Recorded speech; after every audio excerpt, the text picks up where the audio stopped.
when anything happens in life, we have a certain stimulus that kind of comes in. Stimulus comes in, we have something that happens, we filter it through this point here, and then we go into this big convoluted compensation effect that plays out, which is us basically holding all this energy at arm's length, keeping it away from us, which gets really, really tiring if you're holding energy away. Everything that you want, everything that you want is at arm's length.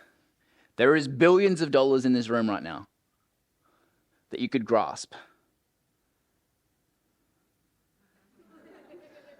One person gets it.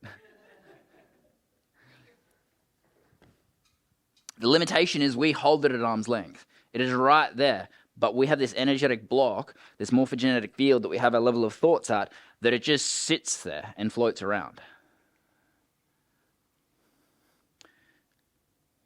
And this is how draining it gets for us. This is what we do, moment by moment. We have a stimulus that we label as overwhelming, too much, too soon, too often. And we label that as a fear. Remember we talked about fear earlier? It's almost like the pieces of the puzzle might be coming together or something. We have a fear. Fear is an experience of something which is too much, too soon, too often.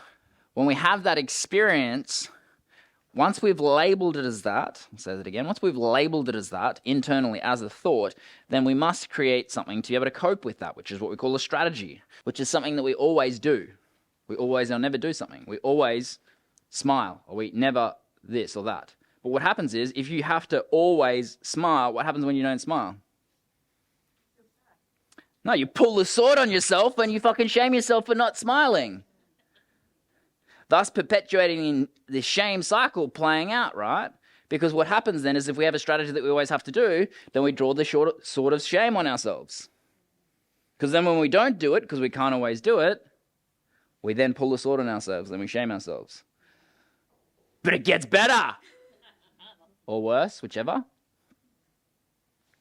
It then flows on, because then we're like, shame, bad, hide, secret, must not see. Is that not how you guys think internally? Shame, secret, bad, must not see. No, okay, just me? That's a bit weird. So we hide it, right? We hide it from the world. No, we won't allow people to be able to see that part of ourselves. We're going to hide it. Shame. Then we have this beach ball effect. We push the beach ball underwater and pops up somewhere else. But then what happens is, it gets worse again. Now, we hide it from the world, right? But what happens when we hide it from the world and we create this polarization internally? We've got this shame going into our system. There's only so long we can tolerate that, right? When we can no longer tolerate it, then what do? We answer the call.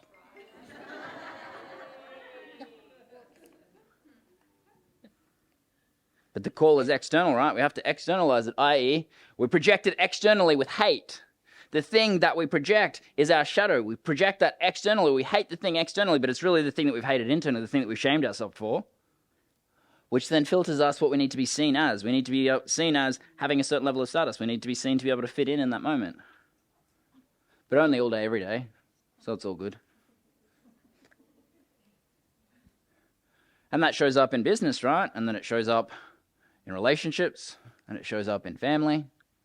And that predictably plays out because we understand that this consistently plays out. We can start to recognize what's playing out under the surface. We can start to recognize the thoughts, feelings, and behaviors playing out based on the thing that someone's pushed down. Or they perceive that they've pushed down because they didn't actually push it down. We've got this entire experience of this perpetuation of things playing out on a systemic level.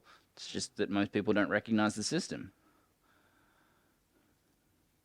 Which then has us go through an experience of anxiety because it loops back around, and then we actually filter this through a perceived level of survival, because if we always do something, we always smile in this example, then we survive when we smile.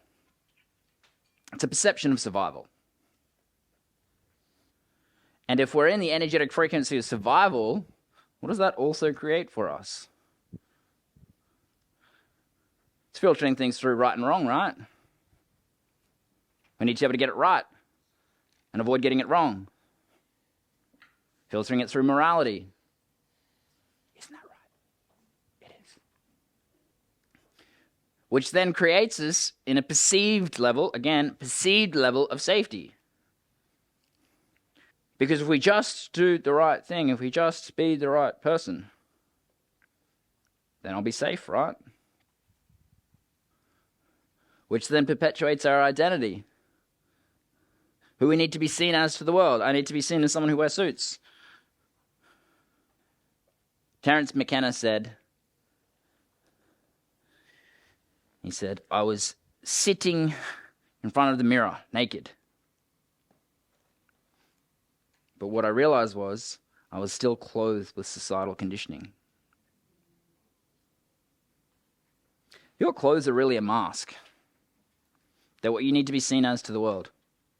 If you need to dress up like me and like Dane, it says a lot about us.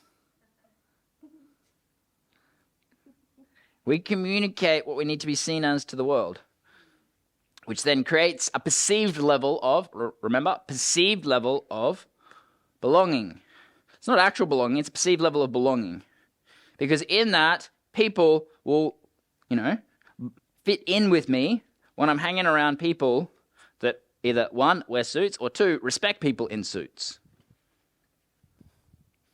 And as soon as we see this on one level, we can recognize that it reflects back externally as it does internally. So as above, so below, go within or go without, as within or so without. We can recognize that the thoughts are predictably playing out based on all of the different things which are playing out just based on our body.